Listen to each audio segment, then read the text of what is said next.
ನಮಸ್ಕಾರ, welcome back to my channel. ನಾನಿವತ್ತು restaurant ಸ್ಟೈಲಲ್ಲಿ ಯಾವ ರೀತಿ ಎಗ್ ಫ್ರೈಡ್ ರೈಸ್ನ ಮಾಡೋದು ಅನ್ನೋದನ್ನು ತೋರಿಸ್ಕೊಡ್ತಾ ಇದ್ದೀನಿ. ನಿಜವಾಗ್ಲೂ ಹೇಳ್ತಾ ಇದ್ದೀನಿ ಫ್ರೆಂಡ್ಸ್, ತುಂಬ ಟೇಸ್ಟಿಯಾಗಿರುತ್ತೆ. ಮಕ್ಕಳಂತೂ ಎಷ್ಟು ಇಷ್ಟಪಟ್ಟು ತಿಂತಾರೆ ಗೊತ್ತಾ? ಹಾಗಾದರೆ ಬನ್ನಿ ನೋಡೋಣ ಯಾವ್ಯಾವ ಪದಾರ್ಥಗಳು ಬೇಕು ಅಂತ ನೋಡೋಣ. ಇಲ್ಲಿ ನೋಡಿ, ನಾನು ಸಣ್ಣದಾಗಿ ಒಂದು ಈರುಳ್ಳಿನ ಕಟ್ ಮಾಡಿ ಇಟ್ಕೊಂಡಿದ್ದೀನಿ. ಹಾಗೆ ಒಂದು ಹಸಿಮೆಣಸನ್ನ ತೊಗೊಂಡಿದ್ದೀನಿ, ಅದು ಕೂಡ ಸಣ್ಣದಾಗಿ ಹೆಚ್ಚಿಟ್ಕೊಂಡಿದ್ದೀನಿ. ಹಾಗೆ ಬೆಳ್ಳುಳ್ಳಿನ ತೊಗೊಂಡಿದ್ದೀನಿ, ಇದನ್ನು ಜಜ್ಜಿ ತೊಗೊಳ್ಬೇಕು. ಹಾಗೆ ಕ್ಯಾಪ್ಸಿಕಮ್ನ ತೊಗೊಂಡಿದ್ದೀನಿ ಒಂಚೂರು, ಮತ್ತು ಎಲೆಕೋಸನ್ನ ತೊಗೊಂಡಿದ್ದೀನಿ. ಇಷ್ಟು ಬೇಕಾಗುತ್ತೆ ನಮಗೆ. ಇದ್ರ ಜೊತೆಗೆ ನಾನು 3 ಮೊಟ್ಟೆನ ತೊಗೊಂಡಿದ್ದೀನಿ. ನಾನಿವತ್ತು 1/4 kg ಅಕ್ಕಿಗೆ ಮಾಡ್ತಾಯಿದ್ದೀನಿ, 3 ಮೊಟ್ಟೆ ಸಾಕಾಗುತ್ತೆ. ಹಾಗಾದರೆ ಬನ್ನಿ ಮಾಡುವ ವಿಧಾನವನ್ನು ನೋಡೋಣ. ಇಲ್ಲಿ ನೋಡಿ, ನಾನು ಮೊದಲಿಗೆ ಸ್ಟವ್ ಮೇಲೆ ಒಂದು ಪ್ಯಾನ್ನ ಇಟ್ಕೊಂಡಿದ್ದೀನಿ. ಪ್ಯಾನ್ ಬಿಸಿ ಆದಮೇಲೆ ಇದಕ್ಕೆ 1 ರಿಂದ 2 ಟೇಬಲ್ ಸ್ಪೂನ್ ಎಣ್ಣೆನ ಹಾಕೊತಾ ಇದ್ದೀನಿ. ಈಗ ಎಣ್ಣೆ ಚೆನ್ನಾಗಿ ಬಿಸಿ ಆದಮೇಲೆ ಮೊಟ್ಟೆನ ನಾವು ಒಡೆದು ಇಟ್ಕೊಂಡಿದ್ವಲ್ಲ 3 ಮೊಟ್ಟೆ, ಅದನ್ನು ನಾನು ಪ್ಯಾನ್ಗೆ ಆ್ಯಡ್ ಮಾಡ್ಕೊತಾ ಇದ್ದೀನಿ. ಆ್ಯಡ್ ಮಾಡಿದ ತಕ್ಷಣ ಒಂಚೂರು ನಾನು ಇದಕ್ಕೆ ಒಂದು ಅರ್ಧ ಟೇಬಲ್ ಸ್ಪೂನ್ ಉಪ್ಪನ್ನ ಆ್ಯಡ್ ಮಾಡ್ಕೊತಾ ಇದ್ದೀನಿ. ಹಾಗೆ ಒಂದು 1/4 ಟೇಬಲ್ ಸ್ಪೂನ್ ಪೆಪ್ಪರ್ ಪೌಡರ್ನ ಆ್ಯಡ್ ಮಾಡ್ಕೊತಾ ಇದ್ದೀನಿ. ಈಗ ನಿಧಾನವಾಗಿ ಇದನ್ನು ಮಿಕ್ಸ್ ಮಾಡ್ಕೊಳ್ಳಿ. ತುಂಬ ಸತಿ ಕೈ ಆಡ್ಸೋಕ್ಕೆ ಹೋಗಬೇಡಿ, ಮೊಟ್ಟೆ ಫುಲ್ಲು ಪುಡಿ ಪುಡಿ ಆಗುತ್ತೆ. ನಿಮಗೆ ಅನ್ನ ತಿಂತಾನೆ ನಿಮಗೆ ಮೊಟ್ಟೆ ಕಾಣಿಸೋದೇ ಇಲ್ಲ. ಈಗ ನೋಡಿ, ಈ ರೀತಿ ದಪ್ಪ ದಪ್ಪವಾಗಿದ್ದರೆ ನಿಮಗೆ ರೈಸಲ್ಲಿ ಸಿಕ್ಕಾಗ ಕೂಡ ತುಂಬ ಟೇಸ್ಟಿಯಾಗಿ ಅನಿಸುತ್ತೆ. ಈಗ ಇದನ್ನು ನಾನು ಒಂದು ಪ್ಲೇಟ್ಗೆ ತೆಗೆದು ಇಟ್ಕೊಂಡಿದ್ದೀನಿ.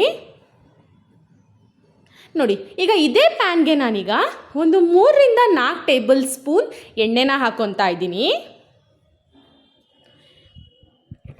ಈಗ ಎಣ್ಣೆ ಬಿಸಿ ಆದಮೇಲೆ ನಾನು ಬೆಳ್ಳುಳ್ಳಿನ ತೊಗೊಂಡಿದ್ನಲ್ಲ, ಅದನ್ನು ಚೆನ್ನಾಗಿ ಜಜ್ಜಿ ಇಟ್ಕೊಂಡಿದ್ದೀನಿ. ಈಗ ಅದನ್ನು ಆ್ಯಡ್ ಮಾಡ್ಕೊತಾ ಇದ್ದೀನಿ ನಾನು.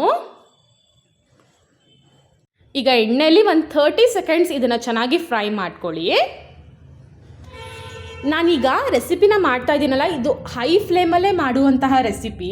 ನೀವು ಜಾಸ್ತಿ ಹೊತ್ತು ಇದನ್ನು ಫ್ರೈ ಮಾಡಬೇಕು ಅಂತ ಏನಿರಲ್ಲ. ಈಗ ನೋಡಿ, ನಾನು ಹಸಿಮೆಣಸನ್ನ ಹಾಕ್ಕೊತಾ ಇದ್ದೀನಿ. ಇದು ಖಾರ ಇದೆ, ಸೊ ನಾನು 1 ತೊಗೊಂಡಿದ್ದೀನಿ. ಈಗ ಇದು ಕೂಡ ಒಂಚೂರು ಫ್ರೈ ಮಾಡ್ಕೊತಾ ಇದ್ದೀನಿ. ಈಗ ಇದಕ್ಕೆ ನಾನು ಒಂದು ಈರುಳ್ಳಿನ ಕಟ್ ಮಾಡಿ ಇಟ್ಕೊಂಡಿದ್ನಲ್ಲ, ಅದು ಕೂಡ ಆ್ಯಡ್ ಮಾಡ್ಕೊತಾ ಇದ್ದೀನಿ. ಜಸ್ಟ್ ಎಲ್ಲದೂ ಒಂದು 30 ಸೆಕೆಂಡ್ಸ್ ಇಂದ 1 ನಿಮಿಷ ತನಕ ಫ್ರೈ ಮಾಡಿಕೊಂಡ್ರೆ ಸಾಕು. ನೀವು ಜಾಸ್ತಿ ಹೊತ್ತು ಮಾಡ್ಕೊಳಕ್ಕೆ ಹೋಗಬೇಡಿ. ಈಗ ಇದು ಕೂಡ ನಾನು ಫ್ರೈ ಮಾಡ್ಕೊತಾ ಇದ್ದೀನಿ. ಜಸ್ಟ್ 1 ನಿಮಿಷ ಇದನ್ನು ಫ್ರೈ ಮಾಡ್ಕೊಳ್ಳಿ ಸಾಕು.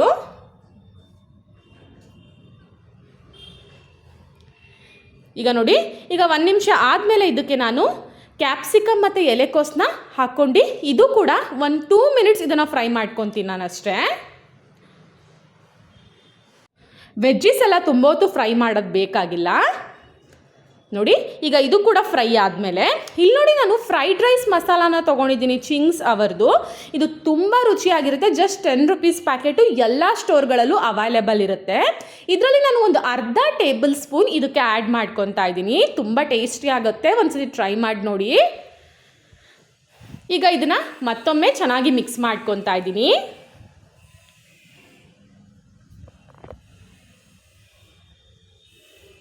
ನೀವು ಬೇಕಾದರೆ ಇದ್ರ ಜೊತೆಗೆ ಕ್ಯಾರೆಟು ಬೀನ್ಸ್ ಕೂಡ ಆ್ಯಡ್ ಮಾಡ್ಕೋಬೋದು.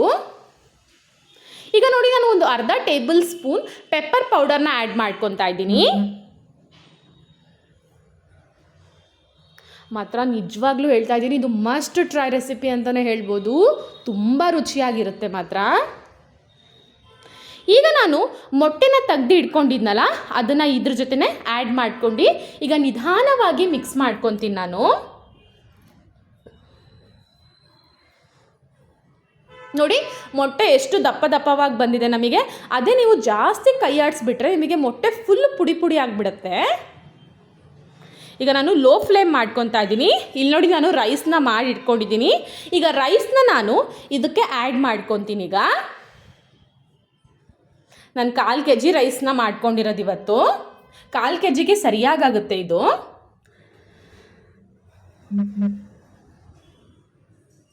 ಈಗ ನೋಡಿ, ರೈಸ್ ಆ್ಯಡ್ ಮಾಡ್ಕೊಂಡಾದಮೇಲೆ 1 ಟೇಬಲ್ ಸ್ಪೂನ್ ನಾನು ಇದಕ್ಕೆ ಸೋಯಾ ಸಾಸ್ನ ಆ್ಯಡ್ ಮಾಡ್ಕೊತಾ ಇದ್ದೀನಿ. ಹಾಗೆ ಸಣ್ಣದಾಗಿ ಹೆಚ್ಚಿಟ್ಕೊಂಡಿರೋ ಕೊತ್ತಂಬರಿ ಸೊಪ್ಪನ್ನ ಹಾಕ್ಕೊತಾ ಇದ್ದೀನಿ. ಈಗ ನಿಧಾನವಾಗಿ ಇದನ್ನು ಮಿಕ್ಸ್ ಮಾಡ್ಕೊಳ್ಳೋಣ ನಾವು. ನಾನು ಉಪ್ಪಿಲ್ಲಿ ಸ್ವಲ್ಪ ಕಮ್ಮಿ ಹಾಕ್ಕೊಂಡಿದ್ದೀನಿ, ಬಿಕಾಸ್ ನಾನು ಫ್ರೈಡ್ ರೈಸ್ ಮಸಾಲಾನ ಯೂಸ್ ಮಾಡಿದ್ದೀನಲ್ಲ, ಅದರಲ್ಲಿ ಕೂಡ ಉಪ್ಪಿರುತ್ತೆ. ಸೊ ನೋಡಿ ಮಾಡ್ಕೊಳ್ಳಿ. ಈಗ ನೋಡಿ ನಾನು ಚೆನ್ನಾಗಿ ಮಿಕ್ಸ್ ಮಾಡ್ಕೊಂಡು ಬಂದಿದ್ದೀನಿ ಇದನ್ನು. ಈಗ ಇದು ಫೈನಲಿ ಆಗಿದೆ. ಫ್ಲೇಮ್ನ ಆಫ್ ಮಾಡ್ಕೊಳ್ಳೋಣ. ಫೈನಲಿ ರುಚಿಕರವಾದ ರೆಸ್ಟೋರೆಂಟ್ ಶೈಲಿಯಲ್ಲಿ ಎಗ್ ಫ್ರೈಡ್ ರೈಸ್ ರೆಸಿಪಿ ಸವಿಯಲು ಸಿದ್ಧ. ಈ ವಿಡಿಯೋ ನಿಮಗೆ ಇಷ್ಟ ಆದರೆ ಲೈಕ್ ಮಾಡಿ, ಶೇರ್ ಮಾಡಿ ಹಾಗೂ ಸಬ್ಸ್ಕ್ರೈಬ್ ಮಾಡಿ. Thank you.